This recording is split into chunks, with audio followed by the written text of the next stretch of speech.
Suite de la Sahraouia depuis le Maroc dans le Sahara, pas loin de la frontière mauritanienne, pour cette épreuve consacrée aux filles de plusieurs pays. Une nette évolution d'année en année, des participantes à se raid dans le sable, un vrai challenge sportif et solidaire.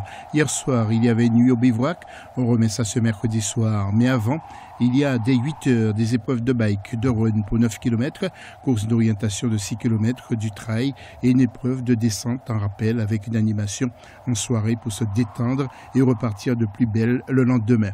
Comme chaque année, à ce moment de la course, et l'an dernier, nous tirions ce premier bilan. Le plus dur qu'on a fait de notre vie, c'était vraiment difficile, mais bon, avec toute l'organisation qui était au top. Tous les corps de métier participent à ces épreuves de la Sahraouia.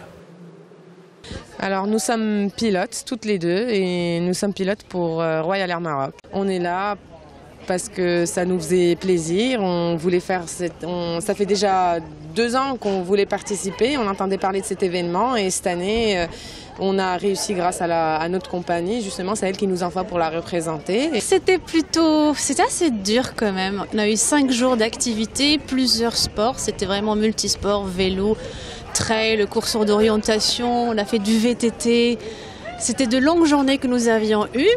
L'an dernier, Angèle Queno était venue des États-Unis avec une grosse délégation et à mi-épreuve, la Camerounaise avait jeté l'éponge. Le bilan, c'est qu'on s'est maintenu jusqu'à la fin. Au début, c'était très très dur, mais je pense qu'on s'est rattrapé parce qu'on a pu identifier dans notre groupe qui était fort, pouvait mener l'équipe à chaque fois. C'est une très grande réussite, c'est une très belle idée, c'est une belle aventure. Je me suis découvert comme une athlète. La Sahraouia n'est pas destinée aux athlètes mal préparés. Exemple, la traversée d'un tube et il ne faut pas souffrir de la claustrophobie.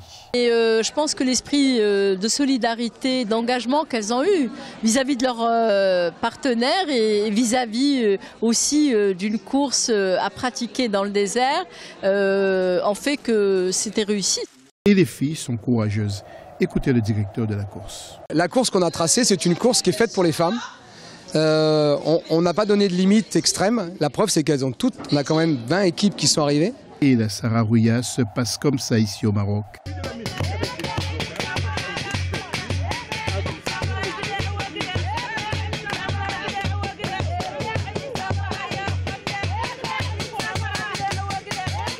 Ce jeudi, bis repetita avec du canoë. Nous irons à l'île du Dragon. Restez avec nous sur Africa 24 tous les jours à la même heure. Nous allons tout vous raconter.